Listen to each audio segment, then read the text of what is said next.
Bab 444 Roh Bumi Hangus. Pintu masuk ke makam Suzaku berada di Gunung Suzaku, tetapi makam itu sendiri adalah dunia lain. Makam Suzaku dikelilingi oleh kekuatan misterius dari Cultivation Planet Crystal. Selain dari pintu masuk di Gunung Suzaku, tidak ada cara untuk masuk atau keluar. Selain dipenuhi dengan keagungan, setiap generasi Suzaku menemukan bahwa itu penuh dengan misteri. Tempat ini tidak sebesar ini ketika Suzaku pertama kali menanam Cultivation Planet Crystal. Namun, seiring berjalannya waktu, atau lebih tepatnya, karena lebih banyak potongan jiwa ditambahkan, tempat ini tumbuh seolah-olah hidup. Itu ada di dalam planet ini dan secara bertahap tumbuh. Sekarang ia memiliki gunung dan sungai sendiri, langit dan bumi. Siapapun yang memasuki tempat ini untuk pertama kalinya terkejut. Wang Lin muncul di suatu tempat di tepi makam Suzaku. Bumi di sini hangus dan helai asap hitam keluar dari tanah dan melayang ke langit. Langit di sini bukan biru, ada petir berwarna pelangi menyala di sana dan celah spasial besar yang akan membuka tinggi di udara. Fluktuasi kuat ini menyebabkan bumi di bawah ini menyala dan menjadi gelap. Wang Lin muncul di tanah hangus di mana helai asap hitam naik dari tanah. Tak lama setelah itu, mata Wang Lin menyala dan dia melihat ke kejauhan. Si Tunan mengatakan bahwa makam Suzaku tidak besar dan terbelah menjadi bagian dalam dan luar. Pusat bagian dalam adalah tempat makam Suzaku generasi pertama berada dan disitulah Cultivation Planet Crystal berada. Tapi tempat ini terlalu jauh berbeda dari bagaimana si Tunan menggambarkannya. Perasaan ilahi saya bahkan tidak dapat menutupi bagian luar, apalagi menemukan altar itu. Wang Lin mengerutkan kening saat dia berjongkok untuk menyentuh bumi yang hangus dan merasakan panas dengan tangannya. Ada elemen api di bumi ini. Tampaknya tidak disebabkan oleh efek mantra atau pertempuran, melainkan dari roh unsur api alami. Mata Wang Lin bersinar dan dia terbang menjauh. Tidak ada seorang pun dalam jarak 5.000 km dari saya. Tampaknya semua yang masuk tersebar di makam ini. Berbagai pikiran melintas di benak Wang Lin saat ia dengan cepat terbang ke kejauhan. Saat dia pergi, sepasang mata hijau muncul di tanah.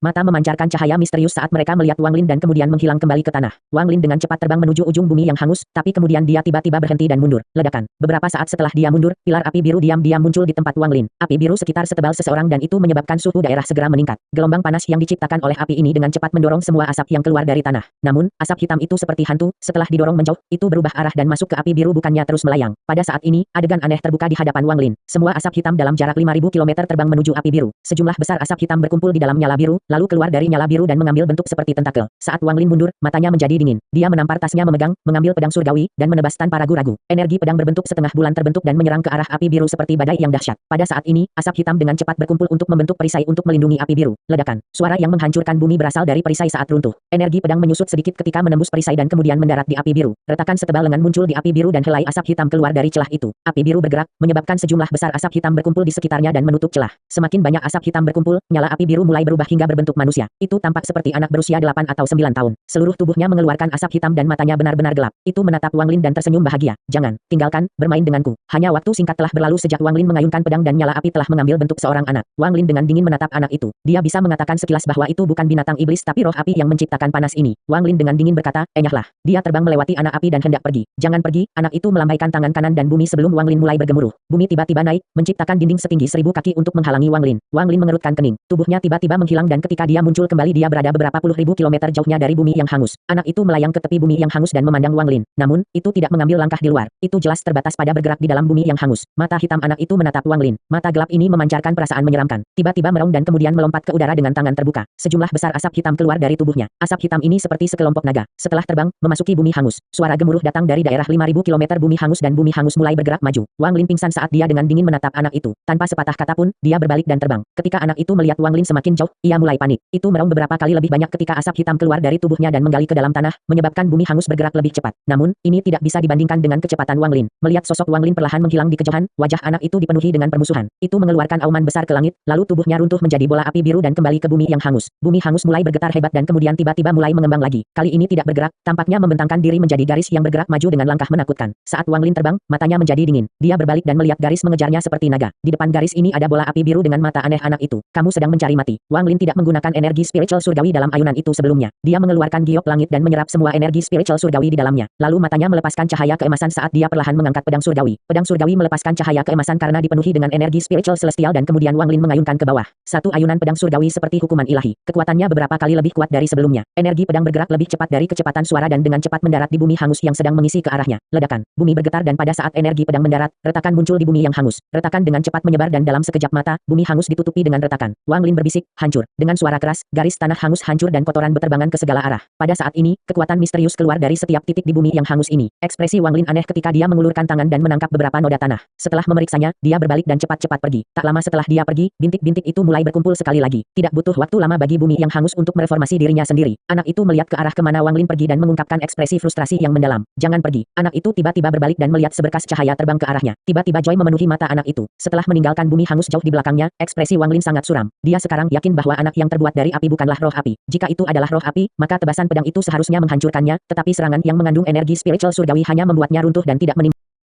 Bab 445 Murong Yun. Teriakan samar datang dari belakang Wang Lin dan kemudian tawa bahagia mengikutinya. Meskipun tidak ada ucapan, Wang Lin bisa dengan jelas mendengar satu baris dalam tawa. Ada seseorang untuk bermain denganku. Ekspresi Wang Lin suram. Dia mencoba memindai butiran kotoran di tangannya dengan indera ilahi, tetapi dia menemukan bahwa ada kekuatan yang menghentikannya. Wang Lin mengerutkan kening, lalu dia mengaktifkan beberapa energi spiritual celestial dan menanamkannya ke indera ilahi. Perasaan ilahinya menyebar lagi dan kali ini menerobos kekuatan dan memasuki gandum. Saat indera ilahi memasuki gandum, dia mendengar suara cermin pecah. Kemudian gandum pecah terbuka dan nyala api biru muncul di tangannya. Ketika dia melihat nyala api ini, tubuh Wang Lin bergetar. Sepotong jiwa. Ini adalah potongan jiwa manusia, dan berisi sedikit elemen api. Pemilik bidak jiwa ini tidak pernah membudidayakan dan hanya manusia biasa. Bumi yang hangus itu terdiri dari butiran-butiran tanah ini, dan setiap butir adalah sepotong jiwa. Mereka semua haruslah jiwa fana yang tidak bisa mengolah, dan anak itu adalah semacam tubuh roh yang dibentuk oleh semua potongan jiwa ini yang digabungkan. Tidak heran pedang surgawi tidak bisa menghancurkannya. Tanda petik ganda tutup. Ekspresi Wang Lin bahkan lebih suram. Dia melihat api sekali lagi sebelum memasukkannya kembali ke dalam biji-bijian. Saat api biru kembali ke dalam, retakan pada butiran menyegel dirinya sendiri. Dia melambaikan tangan kanannya dan tanpa menghentikannya, gandum itu terbang kembali ke bumi yang hangus. Si Tunan mengatakan bahwa potongan jiwa ada di dalam Cultivation Planet Crystal, jadi mengapa aku menemukan potongan jiwa tepat di pintu masuk? Mungkinkah potongan jiwaku juga berada di dalam bentuk kehidupan seperti ini? Wang Lin mengerutkan kening dan terbang ke depan. Makam Suzaku terlalu besar. Setelah meninggalkan bumi yang hangus, Wang Lin mengambil arah dan dengan cepat terbang ke sana. Lanskap makam Suzaku tidak berbeda dari luar, ada gunung dan sungai dan energi spiritual di sini sangat padat. Energi spiritual di sini beberapa kali lebih padat daripada di luar. Bahkan formasi pengumpulan energi spiritual sebagian besar sekte tidak dapat menghasilkan efek semacam ini. 3 hari kemudian, Wang Lin bergerak seperti meteor dengan sikap rendah menuju bagian dalam makam. Namun, setelah 3 hari, Wang Lin masih belum menemukan perbatasan. Saat ini dia sedang terbang di atas dataran. Rumput hijau di dataran itu sepertinya berlangsung selamanya. Dalam 3 hari terakhir, dia tidak melihat satu kultivator. Saat dia terbang, ekspresinya berubah dan dia berbalik. Dia melihat 2 pembudidaya terbang melintasi langit seperti kilat di kejauhan. Satu laki-laki dan satu perempuan. Ketika keduanya melihat Wang Lin, mereka terkejut. Mata Wang Lin menyala dan dia menyembunyikan tingkat kultivasinya. Dia sekarang tampak seperti seseorang yang baru saja mencapai tahap formasi jiwa. 2 indera ilahi melewatinya seolah-olah memburunya. Setelah itu, mereka berdua tampak sedikit rileks dan perlahan-lahan terbang ke arahnya. Keduanya berhenti beberapa ratus kaki dari Wang Lin. Tak satu pun dari mereka tampak sangat tua. Pria itu adalah seorang pria muda yang mengenakan jubah hijau. Jubah ini berantakan, itu memiliki lubang dan bahkan beberapa tanda darah yang sudah menjadi hitam. Di lengan bajunya adalah simbol misterius. Itu jelas simbol dari sekte tertentu. Adapun wanita itu, dia agak jelek. Ada banyak bintik di wajahnya. Jika seorang manusia melihatnya di tengah malam, mereka akan mengira dia monster. Meskipun wajahnya tidak cantik, tubuhnya memiliki pesona wanita. Jika Anda mengabaikan wajahnya, dia pasti memiliki daya tarik tertentu padanya. Mereka berdua beberapa ratus kaki jauhnya dari Wang Lin ketika pria itu berteriak, "Aku Murong Yun. Aku ingin tahu siapa namamu." Tanda petik ganda tutup. Wang Lin tetap tenang dan tersenyum. "Aku King Mu." King Mu adalah nama yang digunakan Wang Lin ketika dia memasuki Soul Refining Stage. Wang Lin bisa melihat melalui tingkat kultivasi mereka sekilas. Pria muda itu berada di tahap pertengahan formasi jiwa sementara wanita itu berada di tahap awal. Di luar makam Suzaku mereka dapat dianggap kuat, tetapi di dalam makam Suzaku, di mana begitu banyak yang telah meninggal, mereka tampak agak lemah.